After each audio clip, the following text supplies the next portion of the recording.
are you Hey. today? I'm doing all right. Thank you for asking. Thanks for inviting me here. Yes, we're so happy that you're here. We're so glad that you decided to come share your story with Ministry on with Coffee because I think it's just going to be such a blessing for our listeners today. You have so much to offer, so many different topics to speak on. So it was hard for us to make that decision. So we're just going to go for it and see what the Lord does, okay? Yes, I can't wait. Okay, so share a little bit of your story and what God has been doing in your life in the ministry that He has kind of put in front of you to take to the ends of the earth. But I would say we'll start with this year. My mom and I and our church family pack Operation Christmas Child shoeboxes. Mhm. And our faith goal this year is to pack 1,000 shoeboxes, Oh my raise goodness. $10,000, and then raise an extra $6,000 for a discipleship program that comes with each box. And then just this past year in my life, I've been dealing with a chronic illness, so it's a balance between doing things and not being able to do things and having to trust God with all of it and walking in faith when I don't see the end of something that's painful. And so those are like the two big things that's happening in my life. Those are the two major ones. Mhm. So let me ask you a little bit about this Christmas shoe boxes. Could you kind of explain what that is and where do you guys send these boxes? Yeah. So Operation Christmas Child is a lot of people know Billy Graham, and Franklin Yes. Graham has an organization called Samaritan's Purse. And so these shoe boxes are filled with school supplies and clothes and toys for kids ages 2 to 14. Now there's different age groups, so like a 14-year-old wouldn't get what a 2-year-old has. They separate them by age groups. So um and it's boy or girl, and they send these shoe boxes. So like people pack them and churches pack them, and then they get shipped to Samaritan's Purse, which then brings them to literally the ends of the earth. And they get delivered to children who are they partner with churches and get delivered to children in orphanages, refugee camps, all of those. And most of these children are in poverty and have never received a gift in their life. And so not only do they get a box full of things, but more than that, they get a physical representation of Jesus's love. And before they can even receive a shoebox, the church that's handing them out has to give a gospel presentation. So they get to learn about Jesus. And then, so they get to learn about Jesus, and then they get a box that says, this guy, this Jesus really loves you, and you are really loved, and you are known, and you are cherished, and we want you to know that. And so that's what Operation Christmas Child is, and that's why I love it so much. Yeah, I love that too. I love the what I like the most about it is that it's coming from someone who's a believer from a church or from people that have put these shoe boxes together that are sending them out. And so here is truly the love of Jesus that has spurred that person and changed that person's life in order to want to be a blessing to someone else and share the gospel of Jesus Christ with somebody else to the ends of the earth, right? Yes, yes. Yeah, literally. How many boxes did you do last year? Because you said what a goal is 1,000 this year. So how many boxes did Wow. you do last year? Last year we did 818. Oh my goodness. So is this like, have you been doing this for a long time or is this something new? I would say I've been doing it since I was like 3 or 4, but it Oh was my like goodness. one box. And then the next year we wanted to do one more.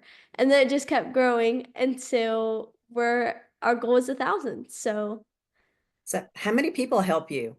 a You're lot going of to need an people. army. Yeah, A you need lot of people, yes. We have a wonderful church family. Even people that we have no clue, like we don't know them, they somehow find out about our project and will reach out and will help or donate. And God provides in amazing ways. ways that don't even make sense and that I can't comprehend. But that's the fun of it too, you know? No, absolutely, they would. So some of the challenges have probably been your health challenges to get Hmm. these things done. So kind of share a little bit about some of the challenges that you've had putting this ministry together to with the setbacks of your medical condition. How has that hindered this process? I would say life in general is a lot harder. Mhm. But as much as it's hindered this process, I think God is actually using this hard health journey to give me eyes and a heart that want to pack these shoeboxes more and that give me eyes for compassion. And so I think as much as this season of my life has been hard, and as much as being sick has totally thrown off our schedule with doctor appointments and missing a bunch of school and just all of that, um, God still gets the glory from that. And so when I said, let's do 1,000 shoeboxes, I already knew it was something that we couldn't do by ourselves.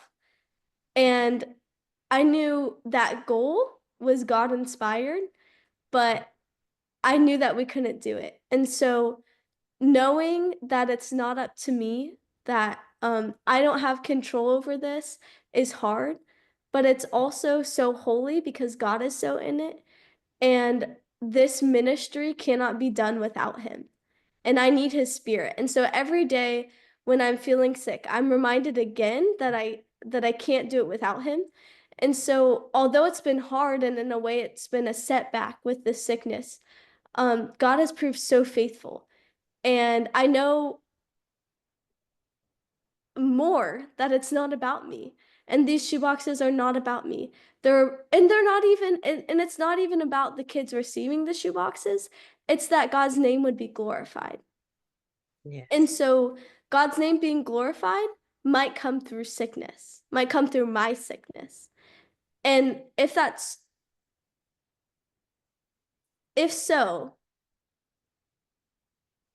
at the end, I want his name to be glorified. And he is the one who will provide, whether Yes, he will. 1,000 shoeboxes and the money for shipping and hope for these children. Like the Lord will provide. And I just have to continue surrendering the thought of control or wanting to control things, or what sometimes can look like hopeless situations. Yeah, that's very good. I'm really glad to hear that. Yeah, he's with you, and you're right. He's our provider. If we start trying to take the wheel, we're going to mess it all up. Yeah, Yeah, we're just not that smart, right? exactly. Yeah, and we can't control everything that goes wrong or goes right. We just have to work through the challenges and know that He's with us. And so, even with your illness, you just have to know that God is going to provide. He'll give you additional hands, people that will volunteer to help you pack those boxes or to send that money or whatever the case may be, but He'll be there. So tell me some of the victories though, because it's not always challenges. Sometimes there's some great victories that come from doing this. So share some of the stories of that you've gotten back of how this has been received at the ends of the earth. I write a letter to put in each of the boxes, and we usually put my mom's email on it. Usually we don't get a response because most of these kids don't have access to the internet, don't have access to computer. But a few weeks ago, my mom opened her email and I don't know, it was just like a regular, let's see if anyone has emailed me. And there is a kid whose parents sent us an email with a picture of him holding our letter. And my mom and I flipped because like it had been a really hard day. And the Lord is just so gracious that we were able to see this little boy. He's probably like 5 or 6 years old who received one of our shoe boxes, and the mom you could tell it was like Google translated, but the mom was like, "Thank you so much. He loves it." And it was just something short, but it was so beautiful that the Lord made that happen so that we could see it. Mm. That's so good. And I think that that's such a good point too, because, we can water seeds, we can Mhm. plant seeds, and we never see the harvest. I mean, it's very rare that we get to see the harvest or the fruit of our labor, right? I mean, we're Yeah. just we're just like dragging along, just doing what God tells us to do. We're doing it with a cheerful heart.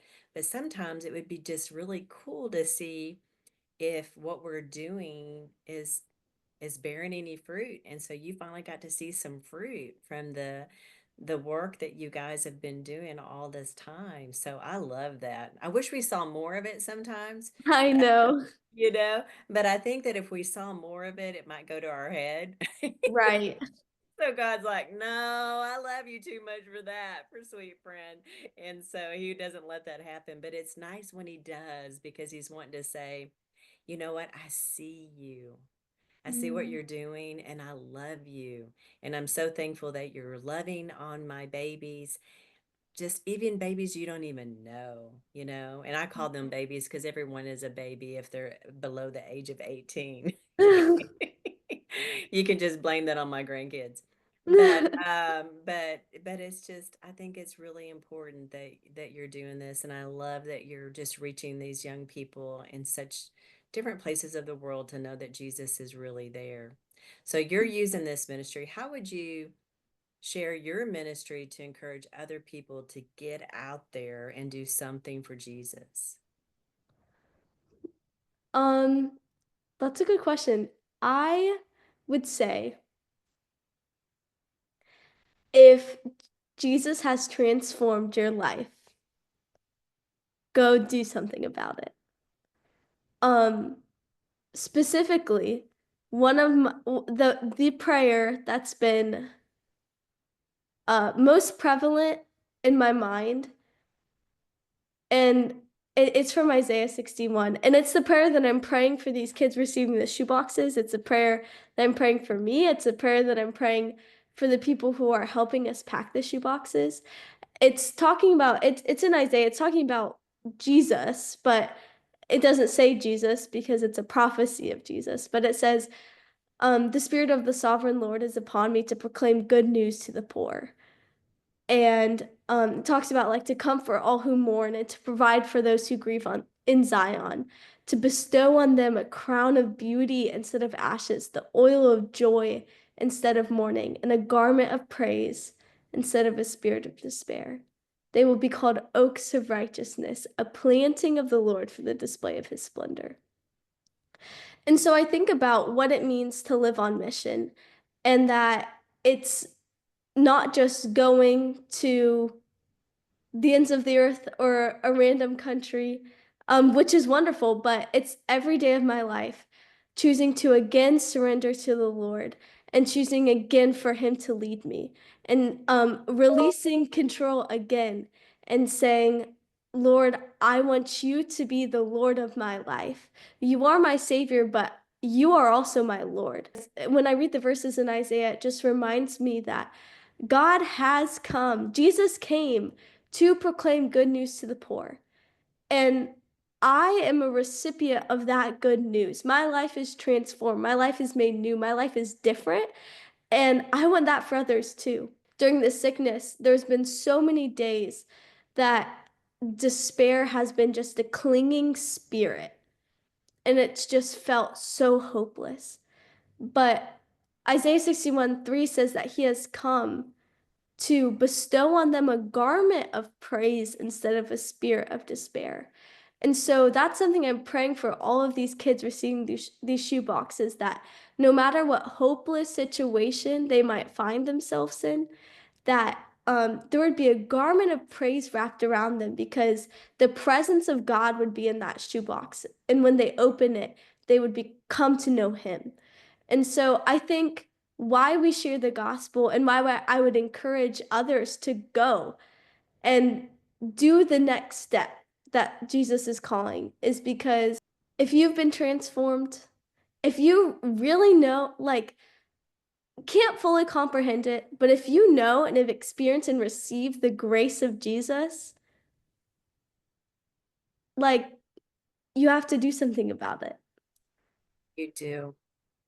You do. I so agree with that. I think that, the reason why he does change us, the reason why he transforms us more into his image every single day is for us to go. We're not supposed to sit here and just hang on to it and keep it all to ourselves. So, is there any last words that you'd want to share about yourself, your ministry, anything that you want to share today before we sign off? Let the audience know how old you are, because you're I am 17 years old. Look I'm at a you at human. 17. You're doing so many great things for the kingdom. Um, Another passage that stood out to me, which I'm sure many of you listeners have heard it, is Numbers 6:24 through 26. That's talking about the priestly blessing. The Lord bless you and keep you. The Lord make his face shine on you and be gracious to you. The Lord turn his face towards you and give you peace. And it's talking about it's a blessing.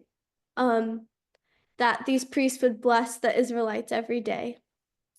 But what stands out to me so much about this is the context of it, that they're in the wilderness, that they're in the desert, and it's between Egypt and the promised land that they receive this blessing of God.